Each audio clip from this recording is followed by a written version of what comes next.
Karibu sana kwenye YouTube channel yetu ya Wauzaji. Leo tutajifunza jinsi ya kufungua line iliyofungwa. Unakuta kuna line zingine zinafungwa na Tigo wenyewe wanafunga labda kwa sababu ya muda umeisha.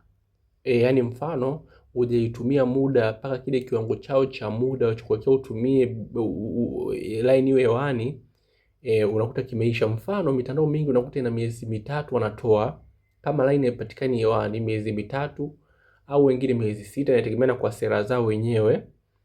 Kama ikipita hiyo utumii huduma, basi wanaweza wakaifungia line yako na baada ya muda wakaifuta kabisa. Hiyo kitu cha kwanza. Mimi huwa nafundisha taratibu ili uweze kuelewa, uweze pia kuwafundisha na wengine. Au unakuta saa nyingine labda mfano unakuta mfano line yako labda ilifanya kitu fulani ambacho kilikiuka sera zao.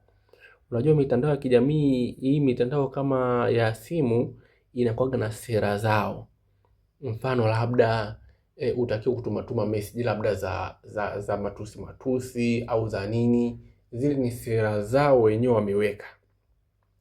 Labda kingine utakiwa labda kuvuka miezi mitatu minne bila hujaweka vocha hata shilingi 500 au line haijawa hewani. Hiyo nao ni sera zao. Sera nyingine ambazo zipo kwa hawa wa mitandao ya simu, unajua mitandao ya simu ni mali yao wao. Hata hii line walokupa ni wewe walichokugea ni hii namba, lakini line yenyewe bado ni ya kwao. Kwa ukikiuka sera zao, umetumiwa pesa, ukataka kumdhulumu huyo mtu na iliingia kwako kimakosa, hiyo umekiuka sera zao. Sera zao zingine labda yani kivyo vyote vile, lakini sera zao zipo nyingi. Haki yako ya mteja ipo nyingi sana. Ukifuatilia kwa makini utagundua wana sheria nyingi. Ikiwa umekiuka, wanaweza wakafungia line. Kingine, hujasajili kwa alama ya vidole, umechelewa kuhakiki kwa NIDA. Hizo zote ni kukiuka sera zao. Unakuta mwingine hajasajili kwa alama ya vidole. Umeona? Kwa hiyo vyote vitasaidia vitachangia kwenye kufuta usajili wako.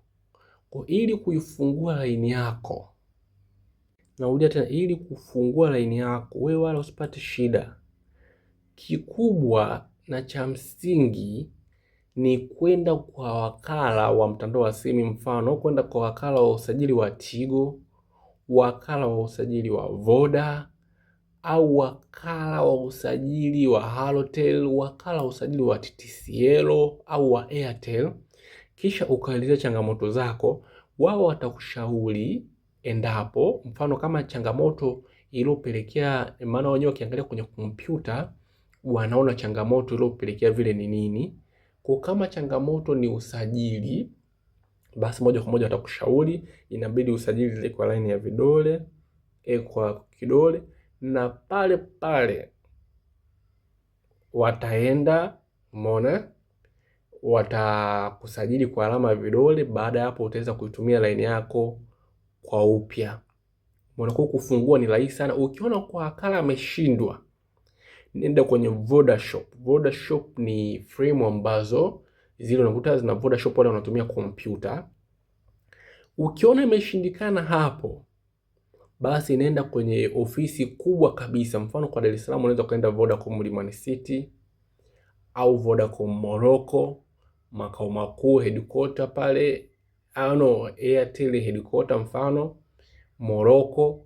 Umeona, unaenda pale wanakumalizia tatizo lako chap na bila shida yoyote, tena kwa haraka sana. Usikae na line ambayo imefungiwa, kwa sababu inawezekana kufungua bila shida. Wenye mamlaka ya kufungua ni wao, na wao ndo wana uwezo wa kukushauri wewe either urenew line. Maana saa nyingine unaweza ukahisi imefungiwa, lakini unahisi umefungiwa, ukataka kuifungua, kumbe shida ni line imeanza kuharibika. Umeona? Kwa ni vizuri unaiswap. Kuswap ni kurenew. Ukirenew ukapata mpya, basi unaweza kuitumia bila shida yoyote. Hiyo ndo njia rahisi. Usiache kusubscribe. Video kama hizi na nyingine nyingi tayari zipo. Karibu sana sana sana.